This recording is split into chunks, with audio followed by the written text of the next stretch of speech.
Well, welcome back to the O2 GT channel. I hope you're all enjoying some World Cup football at the moment, but I think it's time to look back on my Champions League predictions, as I haven't done those yet, and it ended, well, quite a few weeks ago now. There's no time like the present, while the World Cup's on, to talk about my Champions League predictions, how they went.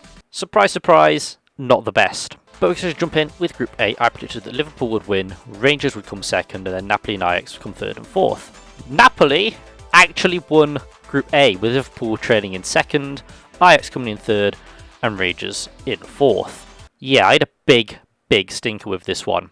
Rangers did not gain a single point in the group and performed awfully. Like, what was that European performance? They've fallen off quite a bit recently, to be honest. Napoli did surprise me though, because I don't really pay that much attention to Serie A, but they've had a really good season. And they did lose quite a few players, and I thought that would hamper them, but it hasn't looked like it has. They've done really well. And Liverpool, who have not really had the best time in the league as of late, turned up in Europe and kept their UCL dreams alive, which I think we all thought they would anyway, but I didn't expect them to come second. Ajax performed better than expected too, but again, they're out, so it doesn't really matter. And Rangers were very disappointing, as I mentioned. I thought they could have done well this season, but that doesn't look like it was meant to be. Fair play to Napoli and their Georgian Prince, who was massively surprising. I'd be surprised if he's at Napoli next season, because he's had a brilliant campaign so far.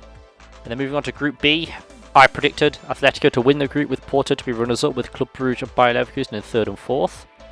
Porto actually won the group, with Club Brugge coming as runners-up, with Bayer Leverkusen coming third, and Atletico Madrid losing the group in fourth place. Mental. Somehow, the team I predicted that would top the group ended up crashing out. Big shock, but Atletico, they haven't been that good this season. I did touch on that in my original predictions video, but they did a lot worse than I expected.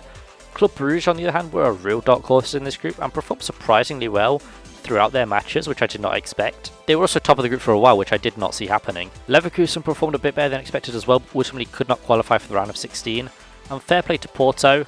I thought they'd go through, but to top the group is a very emphatic way to do it, although it was very close between them and the Belgians.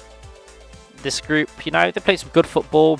I didn't think Porto, as I mentioned, would win the group, but they surprised me, came out winners, so fair enough, you know. And then we move on to Group C, where I predicted Bayern would win the group, Inter would be runners-up, Barca would come third, and Victoria Plzen, unfortunately, would crash out. And I smashed it. To give Plzen credit, although they didn't win a single game, they did manage to score 5 goals against these massive teams, and actually outscored Rangers and Marseille too. Pretty funny.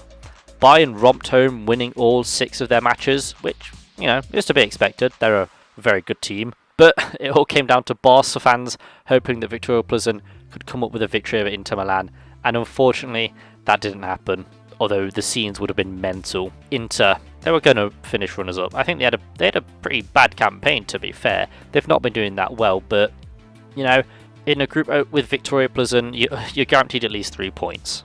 Sorry to the Czechs. And then in Group D, I had Tottenham as winners, Sporting as runners-up, Marseille in third, and Frankfurt in fourth. Didn't do too well on my predictions there, because we had Tottenham won, nailed that. Frankfurt came runners-up, Sporting came third, and Marseille came fourth. Now this was probably the closest of the groups to call, with it coming down to the final day.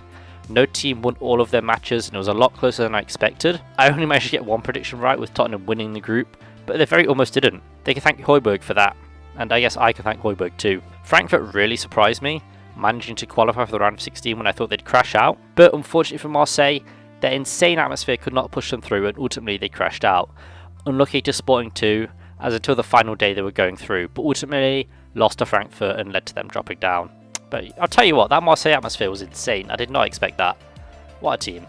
And then move on to Group E. I predicted AC Milan would win the group, with Chelsea coming runners-up, RB Salzburg and Dinamo Zagreb in third and fourth. Chelsea actually won the group, with AC Milan coming in second, with Salzburg and Zagreb third and fourth. So you know what?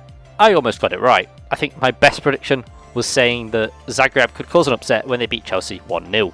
And that was the first match of the UCL campaign. It was quite a good match, to be fair. That was their only win, however, and other than that, it ended how I expected, with Milan and Chelsea battling out for the top spot.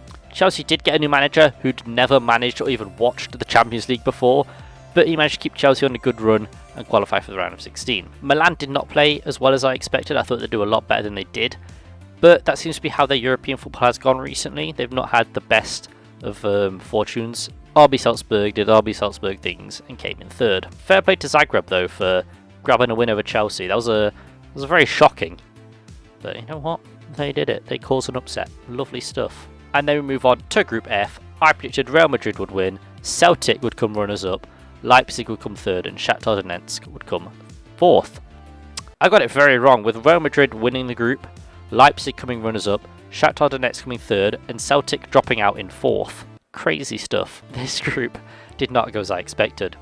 Celtic had another shocking European run, but did better than their rivals. Slightly better. So they have that to hold over them, I guess. Real Madrid won the group as expected, but it was a lot closer than I expected, to be fair, with just a point separating them and Leipzig. Shakhtar did much better than expected with a shock win over Leipzig as well. Leipzig did do well to get a win over Real Madrid in what was a very close and entertaining match. The loss at home to Shakhtar would have rocked them, but they turned around their campaign and returned the favour by beating Shakhtar in Poland. I'm very happy that Shakhtar did better than I expected, and they've dropped down because, you know, as a Ukrainian side, any progress and any success for them is just a testament to the Ukrainian people, I think. So yeah, I'm very happy for them. But we all knew Real Madrid were going to top the group, like, come on. And then for Group G, I predicted Man City would win, Dortmund would come second, Sevilla third, and Copenhagen fourth. And we absolutely smashed it. This was a pretty easy group to call, and Man City were never in doubt as group winners despite some questionable performances throughout the campaign. Copenhagen were hard done by in this group, but they did manage to grab a point off each team, with some impressive draws in Copenhagen. Sevilla played their usual tactic of coming third to drop down to the Europa League so they can go deep in that competition, but it was really Dortmund who did quite well, you know, grabbing wins over Copenhagen and Sevilla, but could not win the Haaland derby on either end, and they couldn't stop him scoring against them either. All in all, it was a pretty easy group to call, with some very entertaining football throughout. Is this the year Man City win the UCL? I think so. And Pepper's just signed a new contract as well, so that's only going to make the team feel better. This is the year. Mark my words. And finally, Group H. I predicted PSG to win, Benfica to come runners-up, with Juve and Maccabi Haifa in third and fourth. Benfica actually won the group, with PSG coming runners-up, but Juve and Maccabi Haifa were in third and fourth. So almost smashed it again, just PSG and Benfica swapping places. But I think we all knew Juve would have a terrible run. They've not done well this season. I think they're in severe need of a rebuild, if I'm honest. But interestingly, the teams in this group, they either got 14 points or 3 points, which I think is a pretty fun little fact there. Props to Maccabi Haifa for their win over Juventus.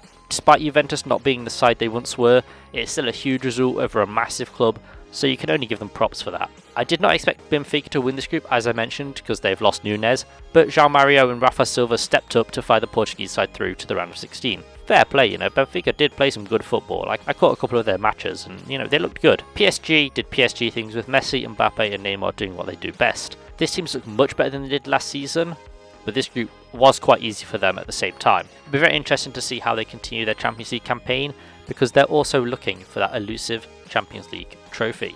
They could go deep. They normally go deep in this competition. They have a very good squad who are playing better than they were last season, so anything could happen. But with the World Cup being sandwiched between this competition, they could lose out on some key players if they get injured. Those have been my reactions to the group stages. I'll do a round of 16 predictions close to that kicking off, as I will do with the World Cup as well. It was some good UCL football. I know this video is a bit late, but this is just the only time I had to really do it, you know, what with the Premier League and the World Cup, you know, I was a bit overwhelmed, so I just put this one back, but hey, no time like the present, right?